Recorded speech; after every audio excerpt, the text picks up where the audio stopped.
CTBK gives executives and owners of mid-market businesses unparalleled confidence and clarity so you can focus on strategic objectives and organizational success.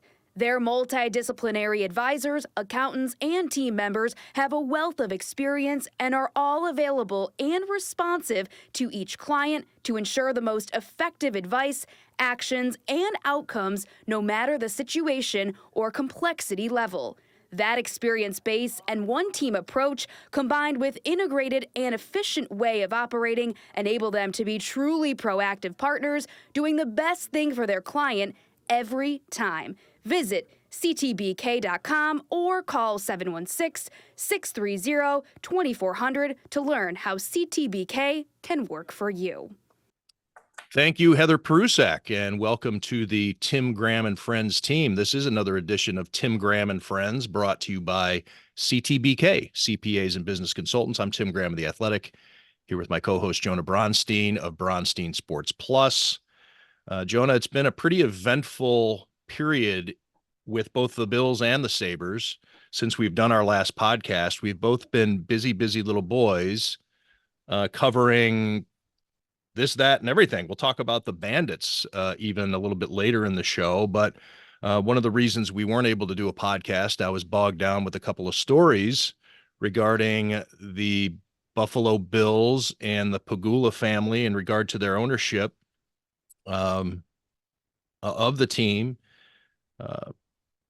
Finally able to report after working on the story for a while that Kim Pegula has been ruled legally incapacitated, and Terry Pegula is her plenary guardian. And what plenary guardian means, it means it's anything that can be delegable in terms of someone's decision-making has now been turned over to Terry Pegula. Not to get bogged down in legalese, but when I say something that is delegable, for instance, your right to vote cannot be delegated to somebody else. So there are certain things that Terry Pegula can't do in Kim Pegula's name, but very specific and very limited. Pretty much he's able to make every decision for Kim Pegula and all of her assets. And of course, as we know, a big chunk of her assets are tied up in sports teams, the Buffalo Bills, the Buffalo Sabres. Terry Pegula now with 100% control of those teams, or I should say, given that development from March of 2023. And then there's a domino effect, and yet another story emerges from that regarding the NFL and its succession planning and the policies that they have in place, and the requirement for Terry Pegula to then name or to designate the next controlling owner of the team in the event he dies or is incapacitated. And I think a lot of people, even within the organizations, rank and file employees whom I've heard from, very surprised, or those who aren't maybe surprised to on a certain small number of employees, because they were still holding out hope that Kim might come back someday, and information has been sparse coming from the Pegula family and trickling down through the executives and the leadership and to the rank and file. People are still wondering how Kim's doing. Well, this is a story that I think has been jarring to folks at both One Bills Drive and down at KeyBank Center, that Kim Pegula is not coming back. And Laura Pegula is on the rise within both organizations. The story that I wrote yesterday regarding that secession plan with her and the Bills in the event something were to happen to Terry before he could make an official transition, that Laura Pegula is the designee moving forward with the Bills. And then I heard today a new bit of information. I updated my story. You wouldn't find it anywhere on the Sabres website or at NHL.com. But Laura Pegula is an alternate governor of the Buffalo Sabres and has been representing the team at NHL meetings. She's not on either front office directory. And so that's a type of thing that, I've been hearing from a lot of folks in the building, out of the building. The mystery, the secrecy regarding the Pegula family, it's only adding to, I think, the mystery. And I heard from someone today who said that everything just feels very unstable. And I think I understand that. And it seems very volatile when answers are in short supply. So that's what I've been working on for the last couple of weeks. The two different stories. One, Terry Pegula selling 25% roughly of the Buffalo Sabres. Or the Buffalo Bills, I'm sorry.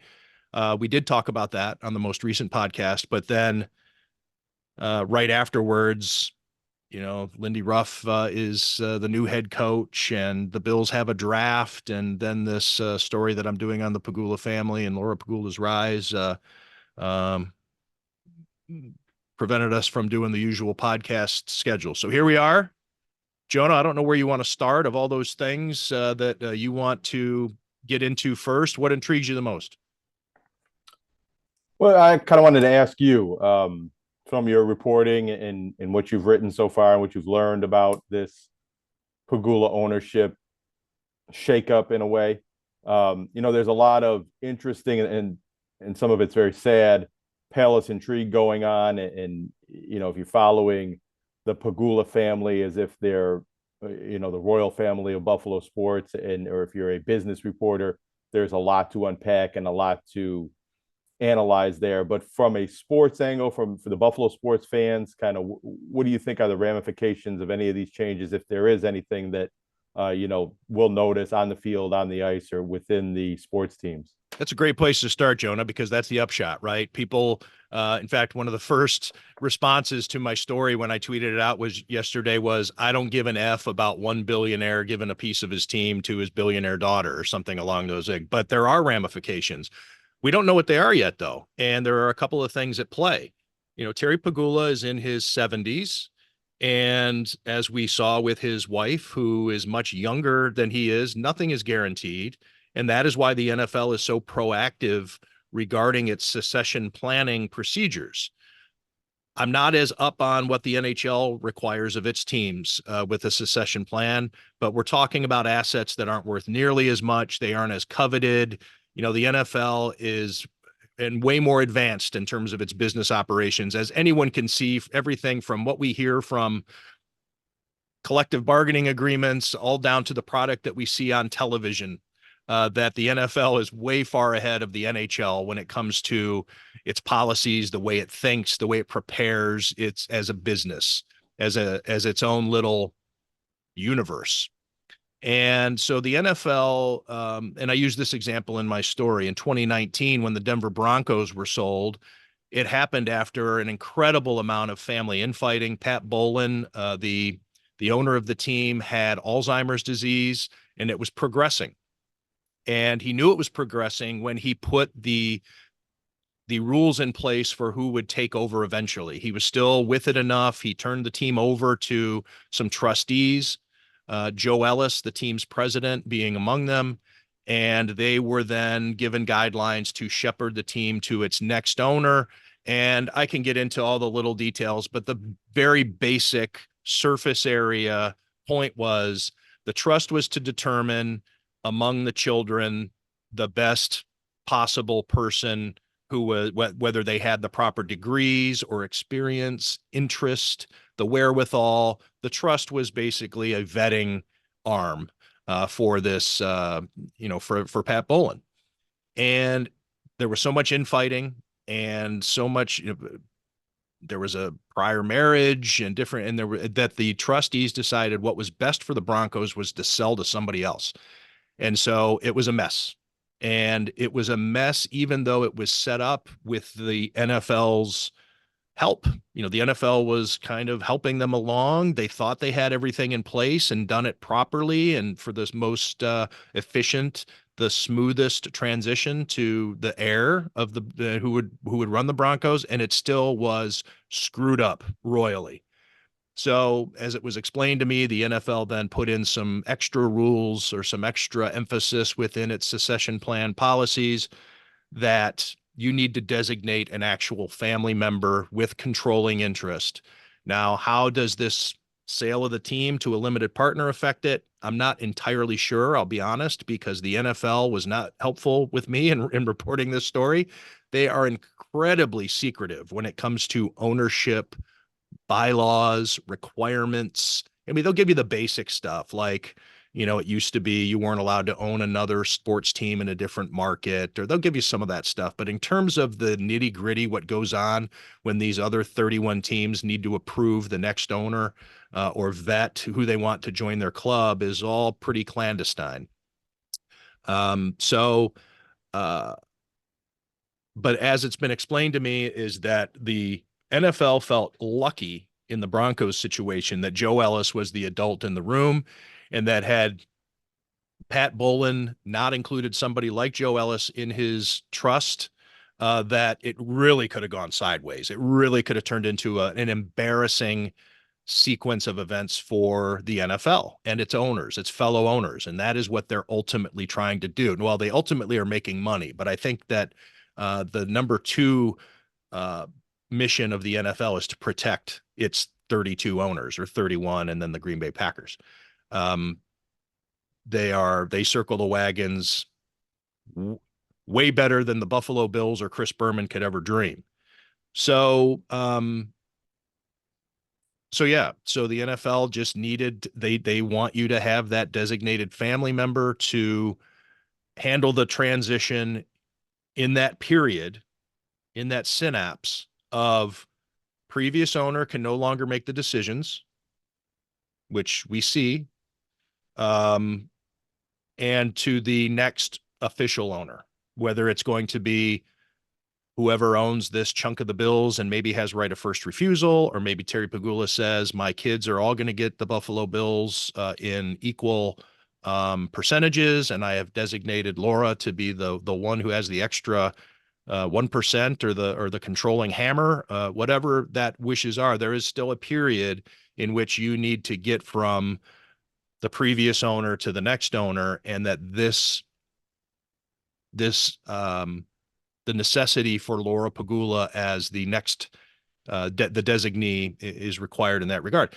So again, it just adds a little extra mystery. This is a far cry from 10 years ago, Jonah, when Terry Pegula stood on that riser in the field house and said the Bills are here to stay.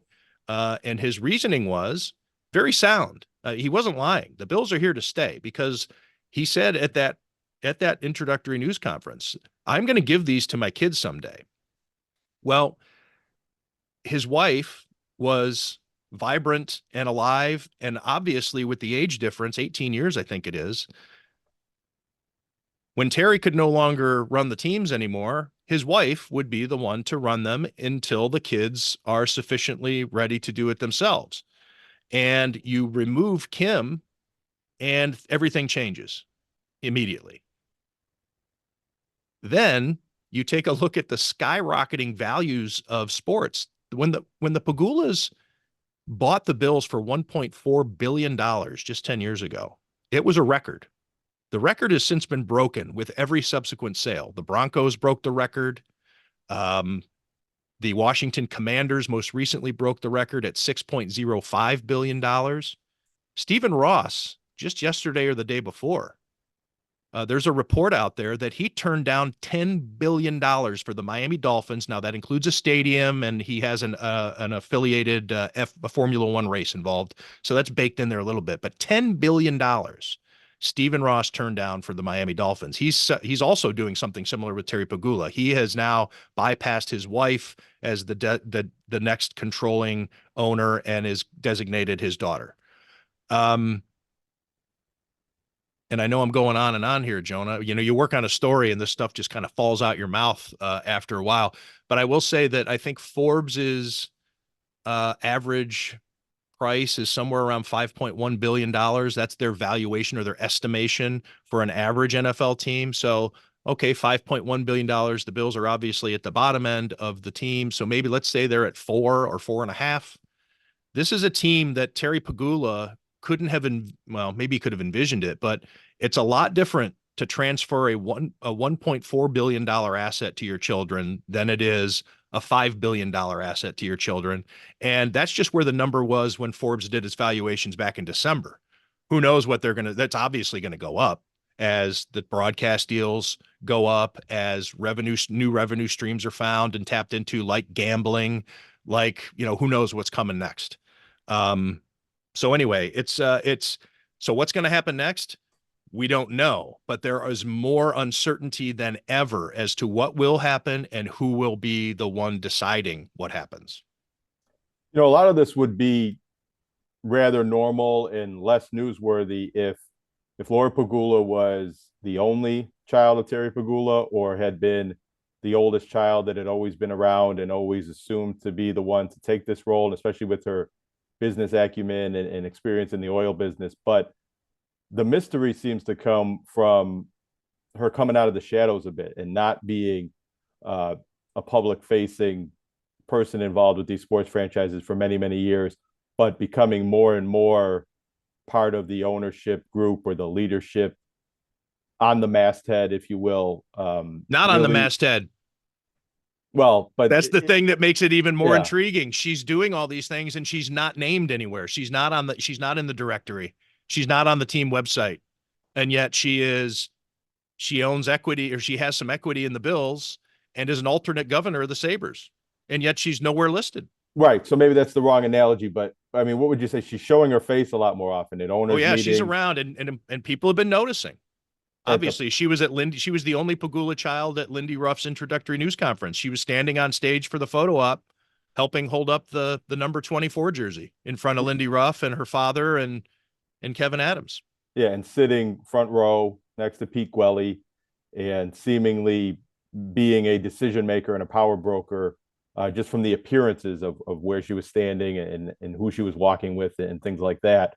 So I think that's the interesting part of it, is what's changing now if she has more control and more power to assert over her father and the business in general. And I think back to a conversation we had an episode or two on this podcast, and just the way I thought about things. I think it's widely assumed and probably true in some ways that ownership and Terry Pegula had some say and some role in the Sabres coaching change. The decision to move on from Don Granato and hire Lindy Ruff. Absolutely. For many of us that covered the Sabres day to day, and the people who travel with the team were there even more than I was, there was some surprise. We shouldn't have been that surprised, but there was maybe some surprise because it didn't seem like it was going that way. You weren't hearing a lot of whispers and rumors about Don Granato. In fact, many of the reporters, Matthew Fairburn being one of them, that had asked real directly of Kevin Adams, were told that Don Granato was coming back. And it did seem like that he wasn't really on the hot seat until the very end of the season, when it seemed like the temperature changed a little bit. And then as soon as the season was over, changed a lot. And I suspected when we talked before that seemed to coincide with Pete Gwelly coming in and starting his job, and that maybe there were marketing and business reasons why it was decided the Sabres needed a new coach and a more marketable name and a more marketable face. As you can see, Lindy Ruff is on billboards all over town now, and it's a story that's a lot easier for the Sabres to sell with Lindy Ruff as the new coach than bringing back the old coach. But this timing also seems to coincide with, the bombshell that you mentioned earlier about Laura Pegula being the co-governor or assistant governor of the team. You wonder if she has some role in that decision to make a change and do something different and go back to the old coach that it's largely believed that Terry Pegula maybe regretted firing Lindy Ruff in the first place, but maybe this wasn't all Terry Pegula's wishes and decision to make that move. I don't know where this is going to go, but sometimes that makes for good radio, right? I have a thought in my head. I'm not 100% sure how to articulate it. So I'm going to just describe when people ask me and have asked me over the years regarding the Pegula family or the intentions or the future, I spoke with a degree of certainty based on what I was being told. There is a power in the messaging that comes from an organization. And if I believe what I'm being told, I have a tendency to then, if I believe in it, if I believe in the person telling me this, and I believe in what they're saying and it makes sense to me, and I'm obviously able to check it out with some other people too. I don't just take it at total face value, but then I can go ahead and say, or write in a satchel when somebody asks me a question, or we're sitting at Elmo's and somebody leans over and says, "Hey, what's going on with this?" Or, are the Bills ever going to move, especially during all the stadium stuff? You know, are the Bills, is there really a chance they could move if they don't get the stadium deal they want? And I was able to express with a degree of certainty, what I thought was going to happen. And I think it always was, you don't have anything to worry about. And I still think in general, not much to worry about, but I don't believe in the messaging that much anymore. And as much. Yeah. I don't believe as much. I'm not going to say I don't believe it. I don't believe, I'm not as resolute as I used to, because, and this happens, there's been an erosion. Like, there's been such a cycle of executives, with the Pegula sports teams. There's been, down to, with the exception of Brandon Beane and Sean McDermott, even with the coaches, there's been really no stability. So the voices are constantly changing. I'm constantly having to learn how, about this next person who's telling me, is he telling me what I want to hear? Am I getting fluffed? Am I, what's happening? You have to read this. I will say that when I was doing this story on Laura Pegula, and I worked on it for months, literally for months. Hang on, let me stop. Not the Laura Pegula part, of Kim Pegula being incapacitated, Terry Pegula being her guardian, what the ramifications are for that. And then, the next step being Laura's ascension, so that's all in there. The succession planning, it's not, I don't want to just say this is this wasn't just a story about Laura Pegula. It's bigger than that. And in fact, I think the most significant part for me is finally some sort of definitive legal, in a court document, by the way, designation that Kim Pegula has been legally incapacitated. She's still listed as the owner. Her picture is still on the websites, but she's not coming back. And I know from talking to rank and file employees, they were still wondering. I think they were still holding out hope. There was a mystery. So that to me was the most newsworthy part, was for the first time. Yes, Jessica Pegula wrote the column in for the Players Tribune, in which she said what happened to her mom. But for the first time in a document or some sort, there was an official word as to Kim Pegula's condition. So that to me is the most significant part of all of this. And then maybe Laura, to a certain degree, it was the way it was at first explained to me when I started asking questions about her role with the team, was, this isn't a story. Why are you writing this story?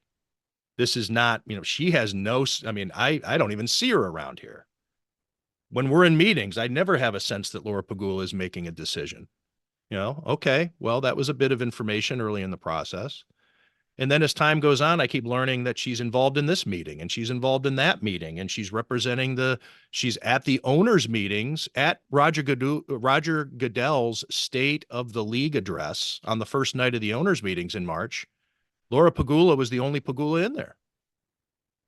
Or, well, I don't know if she was representing ownership. Terry Pegula was sitting with Scott Radisek of Populous, the company that's building the architects of the new stadium. Scott Radisek, former Buffalo Bills linebacker, by the way, Penn State guy. Terry's a big Penn State guy, architect, BSD at Populous. And so Terry Pegula and Scott Radisek sat at a table just off the Ritz-Carlton bar while Roger Goodell was giving his State of the League speech, and Laura Pegula was in there, not Terry.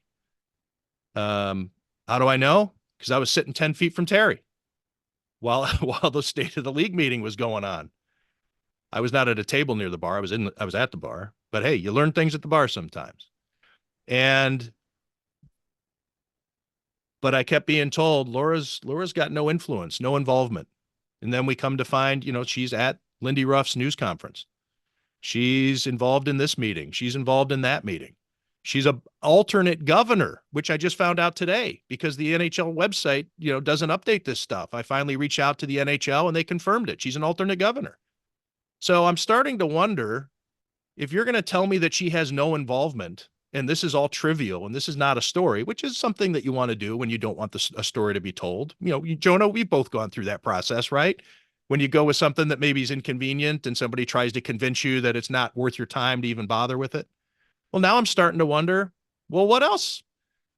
What else can I believe? So I don't want to get too far into my other thoughts. I'll keep them to myself and act accordingly as I move forward. But if anybody asks me about the future of these teams anymore, the only thing I can point to is the 30-year lease, which is like what people used to do with Ralph Wilson. This is as far as I can go with telling you about the assurance of the future of your Buffalo Bills or your Buffalo Sabres is to look at the lease, because all the other things where I would be told and assured and people who I was like, all right, well, now I don't know. I don't have that foundation in my conviction of people I'm talking to anymore. It's changed over so much. It's secretive. It's fuzzy. There are no announcements as to who's really in charge or who's doing this role. And when you start seeing these things and things being hidden or kept secret, done quietly, then look, I'm not so the team didn't want me reporting these things. And if I didn't, we still wouldn't. Anyways, that was just my little soliloquy, I guess, of 6 months ago.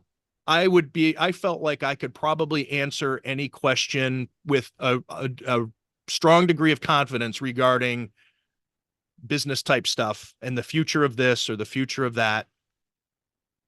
And I can't, I'm going to admit, I don't think I can anymore. That everything, it's back to like the basic journalism tenet of when your mother tells you she loves you, you go get a second source. It's a joke, a little cliche, or a little, a chestnut of learning how to do journalism 101. It's a new world now. And I don't think we're totally hitting the reset button in terms of expectations in the future. But I think now we're getting to the point where I can only point at a document and say, this is what this document says. So that's all I can go on right now. One big difference between, the current state. And by the way, and probably I should have slotted this in very early in my soliloquy. 6 months ago or whatever it was, Terry Pegula was not selling any of the Bills. I mean, that would have been a ridiculous thing. It's not just what I'm being told, it's the actions that are taking place. People I used to say with a degree of certainty, the Sabres are not for sale. All that rumor that was going along, the Sabres are not for sale. The Sabres are not for sale. Look, I don't know what to tell you. My sources tell me Terry Pegula is not selling the Sabres. Well, and then I could have said the same. Well, he's absolutely not selling they're selling the Bills. And I would also say, or a piece of, because I didn't want to quibble. I didn't want to get into semantics, part or parcel, nothing. And so now now the Pegulas have hired a firm to shop a chunk of the team. Everything's changing. So so it's not just what I'm being told and maybe I don't believe it, or maybe I'm suspicious more so than I've ever been since the Ralph Wilson era, since the end of the Ralph Wilson era. It's the actions. Also, it's the fact that we never would have imagined Terry Pegula selling a chunk of the Bills not that long ago. And now here they've admitted that they're looking to sell a chunk of the Bills. Well, the big difference, Ralph Wilson, for the most part, always told us what he was thinking and what he wanted and what was going on. And especially with the succession plan, he made it clear. I don't know how many years it was, but at some point before his death, several years before his death, that his wife and his children would not inherit the team and that the trust would sell. And that created, I think, more anxiety than there is now in the situation. The belief that the Bills would be sold and moved to another city, I think, was a bigger threat than it seems to be now. Terry Pegula is also younger than Ralph Wilson was at that point in time. So even though there is uncertainty, I don't think there's as much to fear about the Bills or the Sabres leaving Buffalo or that kind of future of the franchise. The stadium and the stadium lease plays into that a bit. But what we lost with Ralph Wilson and also a little bit with Kim Pegula was ownership that spoke to the public, was a little bit more media accessible. Kim Pegula had a podcast and didn't do a lot of media, but did seem to do interviews and express her beliefs in the team and the organization and the franchise's hopes and goals and what they wanted to do somewhat frequently. And Terry Pegula does not do that. And at this point, we're not hearing anything like that from Laura Pegula. We don't know, you might know, but the public doesn't know how any of the other children, how Jesse or Kelly and Matt and Pegula's other children, how their reaction is to this. And we don't know what the ownership is thinking on things that range from, trading Stephon Diggs to, the hiring and firing of coaches, and bigger things about the future of the franchise and the businesses and all the investments in Buffalo. We used to know a lot more about what these business people were doing and thinking and feeling. And now we're left to speculate or just read your stories is really kind of the only way we learn some of these things. And I think where it becomes also more dangerous to navigate for me as somebody who's trying to get out the clearest bit of information as he can is the amount of noise around the team that tends to fill the vacuum in the absence of stronger messaging. There is a long list, for whatever reasons they are. There is a long list of former Bills and Sabres executives knocking around Western New York. And not just Western New York, they found some other jobs. And they all have thoughts and they all have theories. And I think sometimes a few of them get together and they don't concoct a story, but they sit around and try to speculate what's going on, educated speculation. And then they come to kind of an agreement of, yeah, you know what? That's probably it. That's probably it. And then they all start kind of saying it. And so I might be in this segment of Western New York, a circle of people. And I hear from a certain former executive this, and I go talk to a totally different circle of people and hear the same thing coming from another former. It's probably because they've talked together. Maybe they golf together. Maybe they get to the 19th hole together. But there are so many people that get together and talk about this, and these theories and speculation bubbles to the surface from people who might know, and they are credible to a segment of, well, to a lot of people. If one of these people I'm thinking, I don't want to name anybody because I don't want to make it seem like I'm, former Larry Quinn. No, not Larry Quinn. I'm just going to invent as far as we can go. Okay.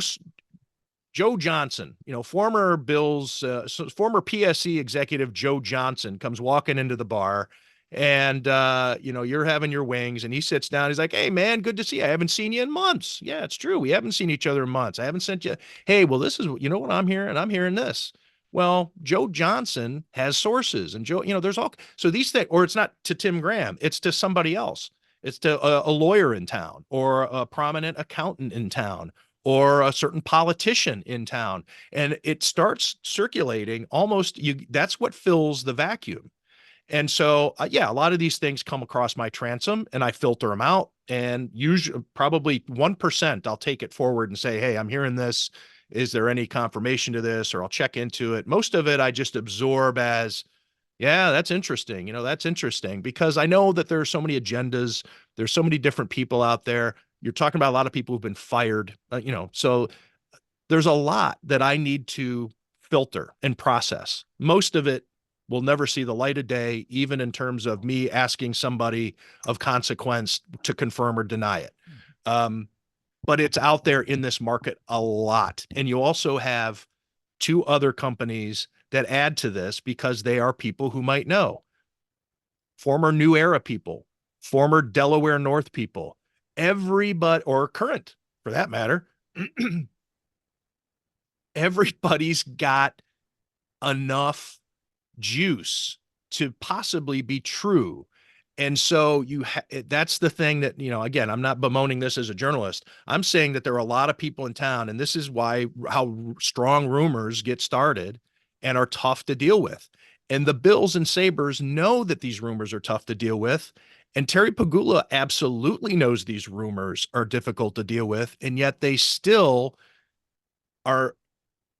decline to be more transparent about these types of things. And so I just think I guess if I were on their staff, I would say we need to we need to combat this more than just sit back and let it happen. We can't just be passive in terms of the way we run these teams. There's a small town, everybody's talking. There's a lot of prominent people here who have axes to grind or whatever. We need to be out there and more forward facing. And without Kim in that role, and she should have been doing it more than even she was, based in my opinion. But you remove that as her being the only one to do it, and it creates a mess. It creates a lot of bad info. And again, that's why I rely on things like court documents and dealing with, high placed sources who aren't of the Bills or the Sabres, perhaps at the league office, whether it be the NFL, the Major League Baseball, National Hockey League, whether it be anything. And you're constantly, trying to get the best information you can. And again, like I said, I've been working on this story for 5 months. The Bills had more than ample opportunity to comment for the story if they wanted to. We bent over backwards. We thought, our editors, I had 4 different editors on this most recent story. The National Football League wanted nothing to do with it. It's interesting to me. It's fascinating to me, probably to me more than the average fan, obviously, because I deal with this information, but also as a fan, you wonder what's going to happen with your team, and you're going to invest this money. There's the taxpayer money that you really have no say over. Your elected officials have decided to give this money from the state and the county to build a new stadium. But then the individual fan, if you're a season ticket holder, you have to pay for this PSL, and you should have, I think, on my primary level is this is a business and they could do with it whatever they want. Any business, any private business, you can do with it whatever you want, but this is a community asset. And the teams never hesitate to lean on that leverage to get their money, to extract money out of the public and their fans' pockets. And I think that in exchange for that, you need to give up some transparency. You need to give up, or I said you should give up some of your privacy. You should be forced to be more transparent about who you are, who's making the decisions, and where your money is going as a taxpayer / season ticket holder. Well said. That comes from somebody who was saying, I wish he'd wrap this up so we could change Well, the subject. no, I wanted to react to something that you said, several paragraphs ago. It's not really a response to where you finished but back to the first verse. I mentioned Larry Quinn because that's a name that it harks back to a time mostly under previous ownerships, but not always, when the team executives, if there was a bad rumor out there, a rumor that they wanted to squash, they'd give a pound the table press conference and put out that fire, or you had their cell number and you call right. them and they'd give you a quote on the record, not, well, you need to say this is from a team source. You didn't get this from me, but no, we're not trading Dominic Hasek. Yeah, they could speak for the team and the organization and ownership in some ways. And there was some of that when Terry Pegula first bought the Sabres with Ted Black, and there was with the Bills with Russ Brandon. But over time, those president roles, they either don't exist anymore, or Terry Pegula and Kim Pegula before him held those roles, but did not speak in that, didn't communicate with the fan base in the same way that previous team presidents had. And now, there are executives, but it doesn't seem like they have the same voice and some of this is just even from the entertainment and storytelling. There are less characters in the Bills and the Sabres sagas to the fans and to the media than Larry Quinn and Russ Brandon and people like that were. And I think there's something lost in that, especially with ownership that doesn't do it itself and talk. Tom like Donahoe had a radio show, didn't he? If I remember correctly. Yeah.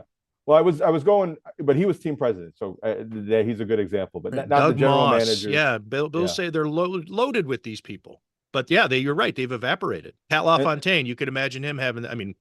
Whatever happened with that. But yeah, you could imagine these types of people being the face of the franchise. Yeah, and then questions and responsibilities for things go to the general managers, Brandon Beane and Kevin Adams, and either sometimes they really can't broach subjects, or they have to do it in delicate ways. There's a level of communication that's needed, whether it's from team presidents, team executives, or ownership itself, that's been missing from both of these franchises for a good while now, and even more so in the past year and a half, 2 years. Yeah, I think paranoia has grown in sports in general. I don't know that that's just a Pegula sports team aspect, but it certainly is emphasized here. There are other teams that aren't paranoid.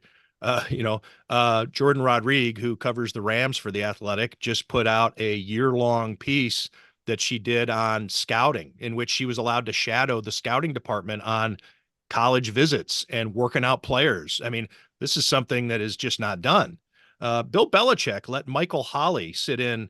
I think it's Patriot Reign. There's a handful of Patriots books out there, but I think it was Patriot Reign was the one in which he let a Boston Globe columnist sit in with the team on meetings for a full year to write about what it's like behind the scenes at the New England Patriots. This was Bill Belichick. This is when they were winning Super Bowls. I mean, so, it does happen out there. And look, and let's also not go too much farther without mentioning Brandon Beane being about the class of transparency among probably any general manager, maybe not with, what the Rams were doing with letting everybody, letting somebody tag along on your scouting trips. But Brandon Beane and Joe Shane, when he was the assistant general manager, once let Matthew Fairburn go on the team plane to go on a scouting trip and go watch bowl games or college football games and look at players and stuff.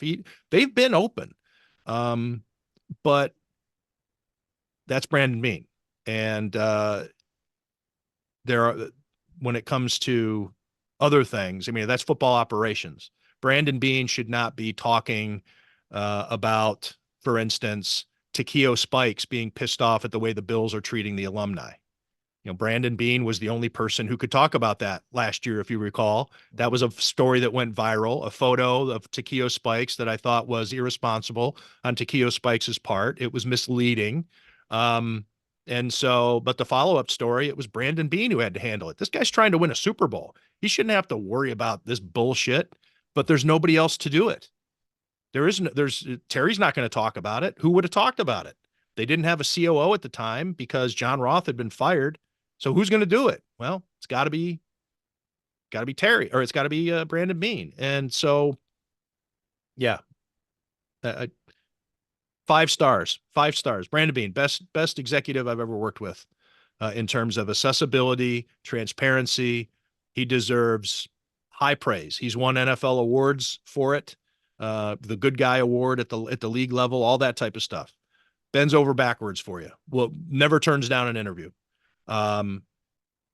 But that's football operation stuff. And we're talking about, the business side of it. And that's been, and on the Sabres, you don't really have that either, but, yeah, badly missing. Your thoughts on Lindy Ruff as the next head coach of the Buffalo Sabres?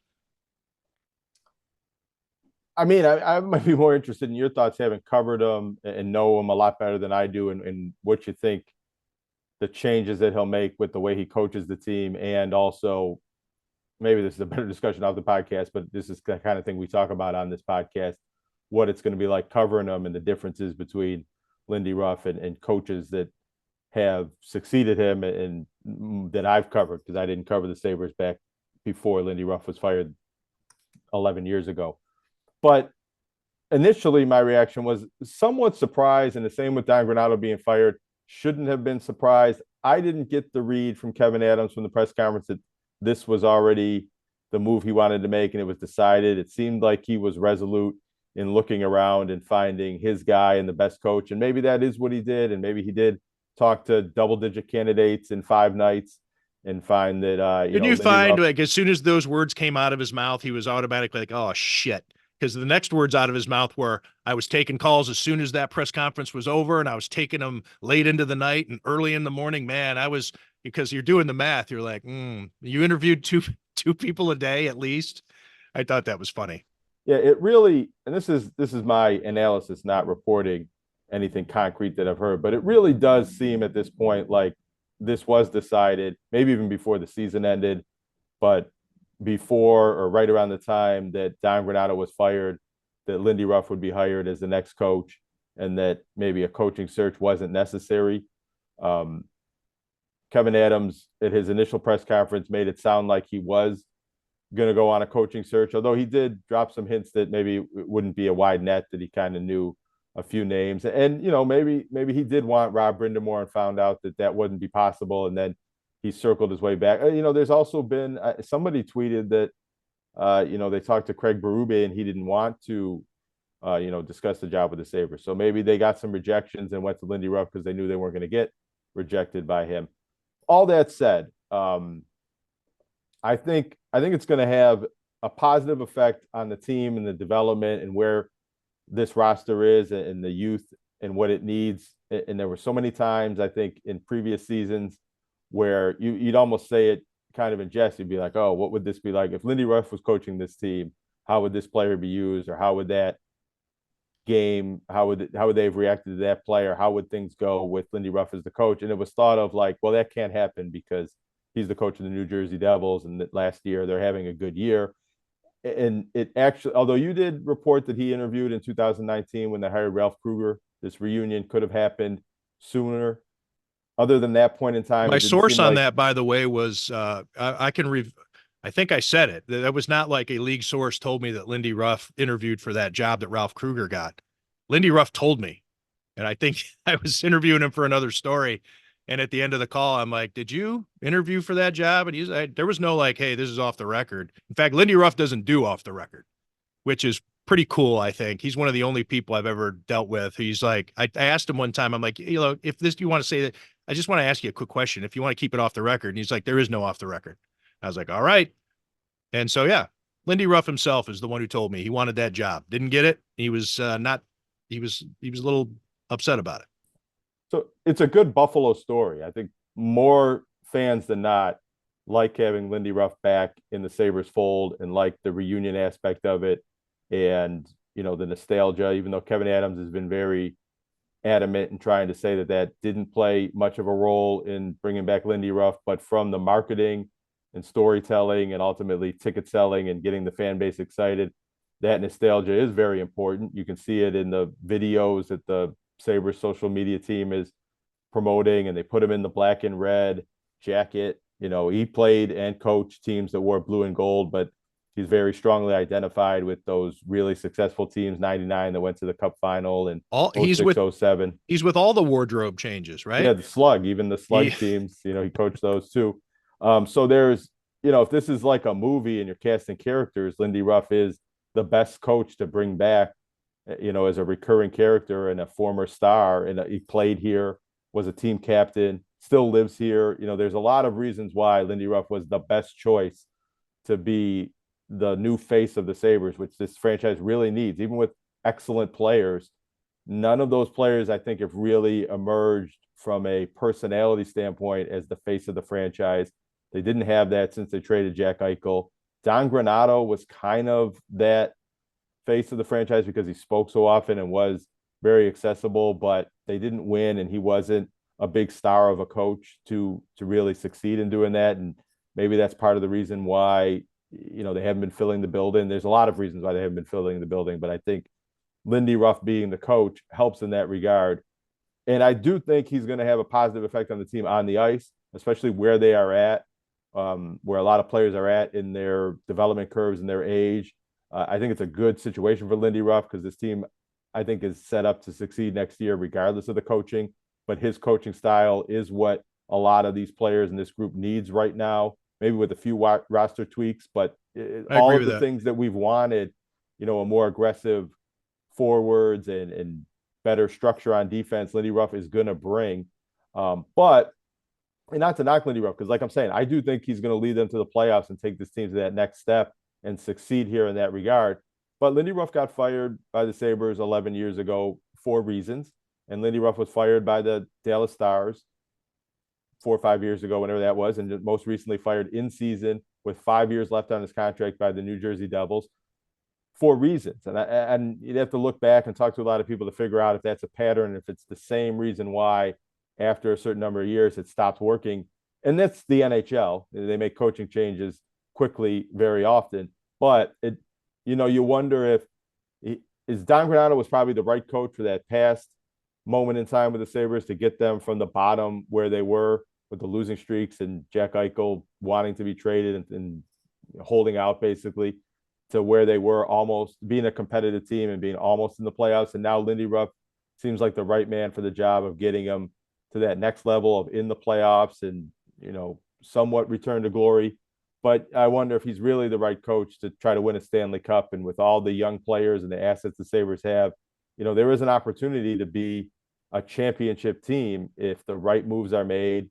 A lot of that falls on the general manager, Kevin Adams. But if they make the right moves and they develop the right players in the right way and have the right coaching, they can compete for Stanley Cups and win multiple Stanley Cups. And maybe not. Maybe this is where I'll ask you to analyze this, because you covered Lindy Ruff coaching the Sabres to the Eastern Conference Finals. I don't think you were here when they went to the Cup Finals in '99, but no, I started right after that. Yeah, do you think Lindy Ruff can take this team all the way to the top of the mountaintop? And how much time does he have left to do that and be that coach? I think he can. I think his floor is getting in the playoffs. He's not going to mess it up. And this is a team that desperately needs to get into the playoffs. I think, as you mentioned, there's the push aspect of it. He is a motivator, a manipulator in a good way. Like, he's able to get the most out of guys. Maybe his message wears out after a while, but he signed only a 2-year contract. I think that's healthy. I wonder if he'll be the next general manager, quite frankly, but that's a discussion for another podcast. But actually, well, go on, because I do actually want to dive in on that a little bit. Yeah, but he has gone deep into the playoffs a bunch of times, and getting into the playoffs and going long has a lot to do with managing your roster. It is getting you ready for the stress and the pressure and the Klieg lights every other night for a month and a half or however long it's going to take for you to make your run. And he's gone long a lot. He's the type of guy that it seemed like he enjoyed being the lower seed because he liked breaking serve within those first 2 games. His record as the lower seed is fascinatingly good. And then his teams, obviously they feed off energy. He's done it. Now, no, he's not won the Stanley Cup, but he's also taken some teams of overachievers pretty deep. So I think he can do it. I think he's got the experience. That's the one thing that always marveled me about Don Granato and his staff, other than the goaltending coach. They had no NHL postseason experience, 0. They had some East Coast Hockey League playoff experience. I always wondered what was going to happen if Don Granato did get to the playoffs. I wanted just to see how he reacted in the moment, when it's, the intensity. That's the thing that's so beautiful about the National Hockey League, is that the game changes from the regular season to the postseason. Just it's wild, and that's what makes it so fun. I would like to have seen if Don Granato was what he was going to do. But anyway, so that's my take on Lindy Ruff. I think he might be actually the perfect choice in terms of the most boxes being checked. Is he the choice that if we were to look back on it 10 years from now, and maybe somebody could have done a little different or a little better based on their age or where they are in their careers or whatever. But I think for right now, I think Lindy Ruff is a great choice. I think the nostalgia part of it is an added bonus. I actually agree with what Kevin Adams said. I just found it odd that he came out and said it. Yeah, it was almost like he was defending the hire before Lindy Ruff even had his introductory news conference. And because I don't think you need to defend this hire because of all the things I just said. I think I like it. I think the players are going to respond to him. Yeah, the right now is the important thing. I think fans and even us as media covering this team should live in the present and pay most attention to the uniqueness of this story, a coach coming back who played for the franchise, and how interesting that is, and turning this team that's missed the playoffs, an NHL record 13 seasons, into a playoff team, and how that happens, what changes are made, or what differences we see from players who have played here for a while but maybe have different elements of their game that they'll showcase under different coaching and just what that's like over the next year or two. But succession plans is kind of the theme of this podcast and where we started. And I think it's very natural to kind of think what comes next. You mentioned Lindy Ruff possibly being the next general manager of the team. It seems like he's like an assistant general manager already. Perhaps getting Seth Appert ready to replace him. Right. Well, so there's that idea that maybe Seth Appert, who's doing a good job in Rochester, and the Amerks are in the playoffs right now. So there's intrigue in watching them. If you think Seth Appert could potentially be a future Sabres coach, or, when the job was vacant, a lot of people thought maybe he would be a candidate to be the next Sabres coach. But is he going to join Lindy Ruff as an assistant and maybe be the coach in waiting for some time down the line when Lindy Ruff is not coaching the team anymore? Or is it going to be somebody who has more of a background with Lindy Ruff, Michael Pekka, or another former player who's in the league that maybe from the Lindy Ruff standpoint makes more sense than Seth Appert as that understudy coach in waiting, and figuring out who that is and then seeing that play out and how that happens 2, 3, 4 years down the line, is something. It probably is a discussion for another podcast, but it's an interesting thing to start thinking about right now. Yeah, we're getting a little long here, and I still want to at least touch on the Bills draft, and the Bandits, because you've been covering them. They're in the NLL semifinals at the moment, about to start a series against Toronto. So let's just shift over to the Bills draft. I'll give my quick thought. Do I know these players? No.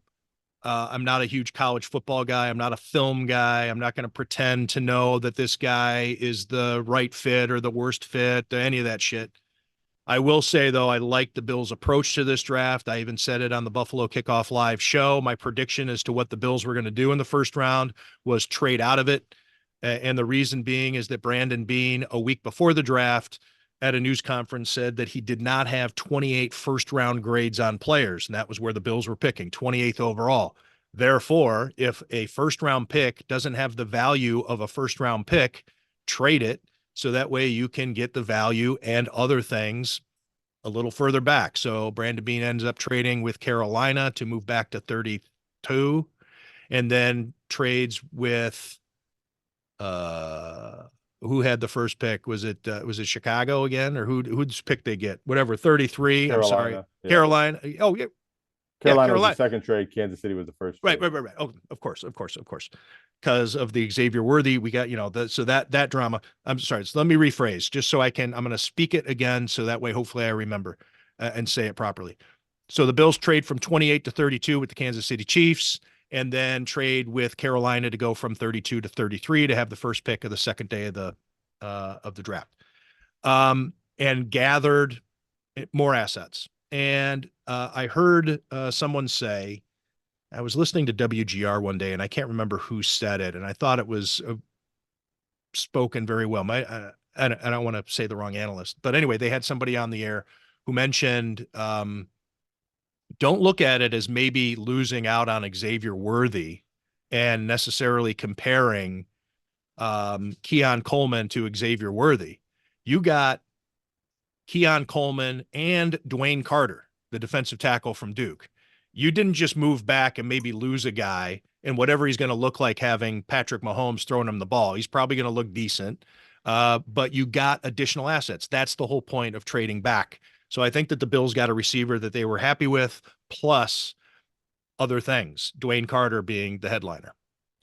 And everybody seems to love Dwayne Carter, the defensive tackle from Duke, won the news conference, man's man, grown up, sounded like he was 30 years old. He's been around the world a few times. You don't get into Duke easily to begin with because of the grades that are required. And then you usually aren't a 3-time captain of your football team. So it sounds like this guy is classic Sean McDermott culture dude. And by the way, he's pretty good.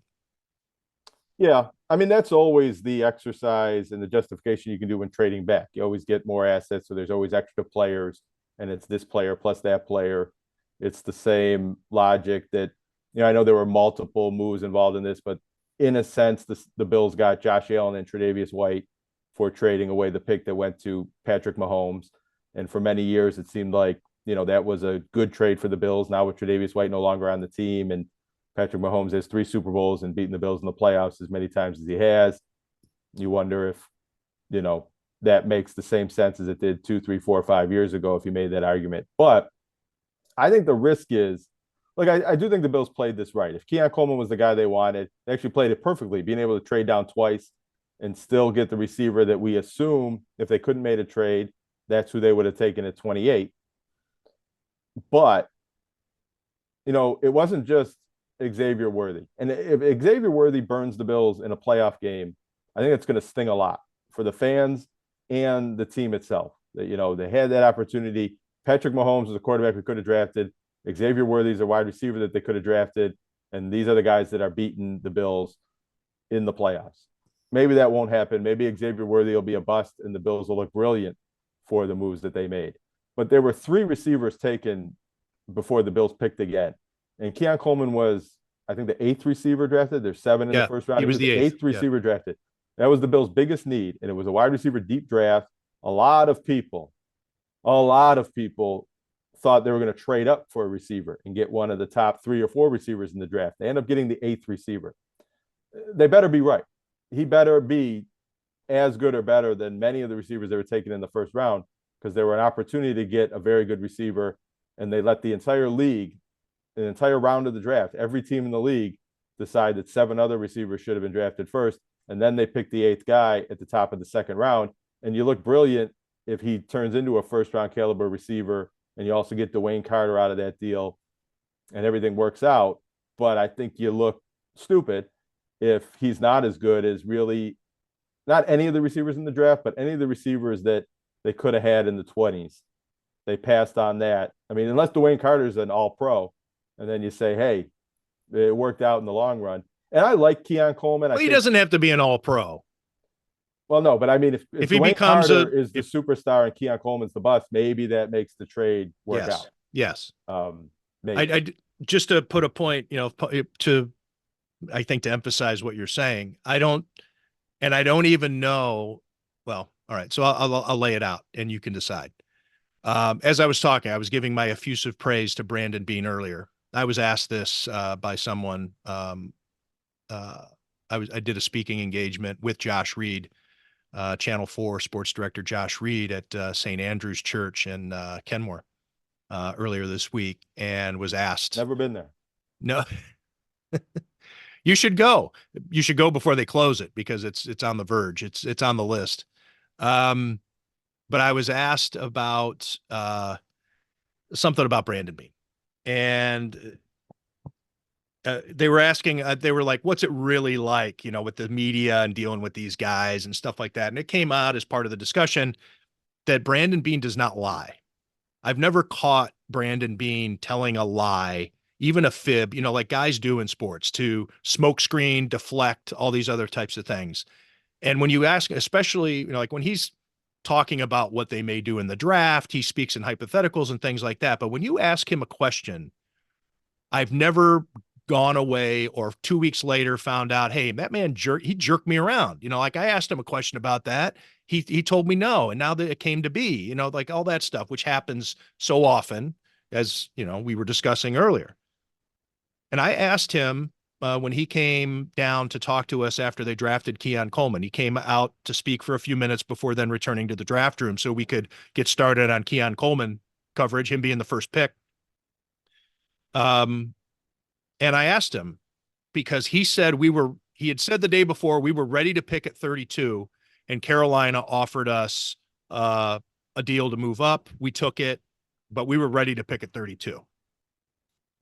So he sits down for this news conference after they pick Keon Coleman. And I said, was Keon Coleman who you were going to pick at 32?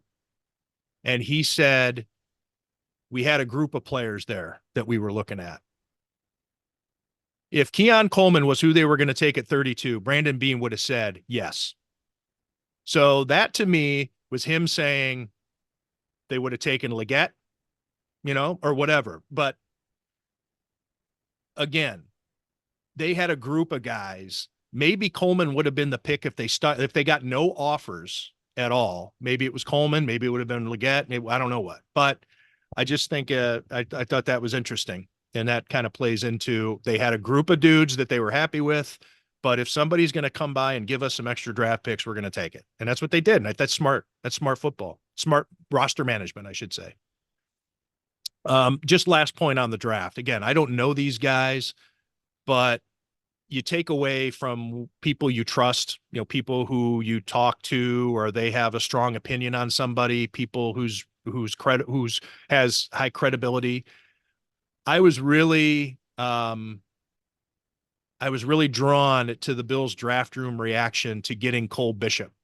They seemed borderline ecstatic with this second round pick, the safety from Utah. And then Brandon Beane said later that they were looking to actually move up to make sure that they got him, but they couldn't find any takers to move up. They ended up still getting Cole Bishop with the 30 or with the 60th pick overall. Keon Coleman was 33. Cole Bishop was 60. Dwayne Carter was 95. Those were your day 2 picks. So that to me, that just leads me to believe that they feel Cole Bishop is going to be a very important player in Sean McDermott's defense. I'm not going to say he's going to be because I don't know, but I think that what part of my job as being a storyteller or being somebody who's been around the block once or twice is to tell you what you should pay attention to as a fan, or what I should pay attention to. And I was paying attention to the reaction in the draft room to them getting Cole Bishop. And what's nice about Cole Bishop is they probably don't need him to play a lot right away. It isn't a situation where he's being drafted specifically to start in Micah Hyde's position or Jordan Poyer's position. They might have 2 starting safeties. They almost definitely have one in Taylor Rapp to take over that spot. And he can be brought along a little bit slowly and not counted on to do too much, especially from the mental aspect of what the Bills ask of their safeties. Cole Bishop is probably, I shouldn't say probably, but Cole Bishop has an excellent chance of being that player eventually, but asking a rookie to do that on day 1 seems like a lot and could compromise your defense, expecting too much out of that from a rookie right away. But because he doesn't have to do that right away, he can be used as a versatile piece, learning both safety spots, nickel cornerback, different robber type, that third safety position that Jordan Poyer and Taylor Rapp played a bit last year, almost like a linebacker. And they can play him to his strengths and use him in all different places to be a bit of a weapon as a rookie, but not be asked to do too much. And then when he does develop into an every down player, he can also still be used in different ways. He's learned the whole defense from different positions. It just really is a great fit with the way Sean McDermott develops defensive backs, not having to trade up, but still filling one of the biggest needs on the team with the second pick in the second round. Yeah, there's a lot to like about the player and the pick and everything that went into getting that guy. Your Bandits thoughts, Jonah, before we wrap this up. Well, I covered about half of the home games, I believe, this year in the first playoff game, and they're going into the league semifinals, which in previous years would have been the conference finals at this point, but that's not how the NLL does the standings or the playoffs any longer. But they're still playing their rival, the Toronto Rock, the team that they played in the Eastern Conference Finals the past 2 years and swept them both times, and have actually beat them in 5 straight playoff matchups going back in the past 3 postseasons. So this is like a storied rivalry in the NL, and especially in this stage of the playoffs. It's the 4th year in a row they've met, and the Bandits have had their number in all 5 matchups and swept Toronto in the regular season series, winning both games by 2 goals. But the Toronto Rock are the number 1 seed. They had the best record in the league. They only lost 3 games all year. 2 of those were to the Bandits, so they only lost 1 other game. And it's going to be probably a hard-fought series. It opens up on the road in Hamilton, which is where the Toronto Rock now play. The Bandits draw a lot of fans from Southern Ontario there too. It might not be a totally split crowd, but it's going to be somewhat of a split crowd. And then game 2 back in Buffalo on Sunday night. I think they got about 18,000 fans for the playoff game last week. That was the announced number. It was a pretty full building, and that was with the 3rd day of the draft and maybe some other things going on that weekend. I think there's a good chance it could be closer to a sellout this time. And, the Bandits, it's the more I cover it, the more you might get interested in the lacrosse storylines and the back and forth. But the Bandits really are an event. Bandit land and the energy in the building. It's a little bit cheaper to get in. Playoff atmosphere, which we haven't had in that building in 13 years. And, the Bills play playoff games, but it's only 1 or 2 a year. So having this kind of playoff run and being able to go to multiple playoff games, they won the championship on their home turf last year. So these are, from an entertainment standpoint, these are things that don't happen with other sports here in Buffalo very often. So it's a fun thing to be a part of and to follow, whether the Bandits ultimately win the game or the championship or not. But they happen to be, one of the best teams in the league. The two leaders in the Dane Smith and Josh Byrne were 1-2. Actually, it was the other way around. Josh Byrne and Dane Smith were 1-2 in the league in scoring this year. And I'm writing a story for WIBB.com tonight about the midseason moves and tweaks they made to get a little bit better on defense and a little bit better on faceoffs. They didn't even have a faceoff guy for half the year. They were pretty much conceding faceoffs, and then they made a move and got a guy that has helped them out. Connor Farrell's his name. So you get into the inside lacrosse, if you will, aspects of why the Bandits win or lose, because most of the games are close. But if you're not already into it in that level, just watch this team. The game's on local television. The road games are on local television, CW23, here in games 1 and 3. The home game will be on ESPNU, Sunday's game, game 2. But you could just watch just to see, the two leading scorers in the league, and the Bandits are the highest scoring team in the league and maybe the biggest rival. I think these are the two longest standing franchises in the league in their same city. Buffalo, I believe, is the oldest franchise that stayed in its own city since the start of the league, and Toronto number 2. They played in the playoffs many times over the years, and especially the past 4 postseasons. So there's a lot of storylines and entertainment value in just watching that for that sake. Can you give the TV again? Because I think I maybe wrote it down wrong. I had something else written down. So Friday night's game, television? Friday night's games on CW23, local. It's channel 23, I think, on most cable systems, but it's the CW network if you happen to get that on streaming or something else like that. That's only in Western New York. Probably some of Southern Ontario might pick up that channel too. Right. And then game 2 is ESPN? ESPNU. ESPNU. Yep. And then game 3. Game 3 is back on CW23? Yep. Okay. Which is an if necessary. It's a 3-game series. There might not be a game 3.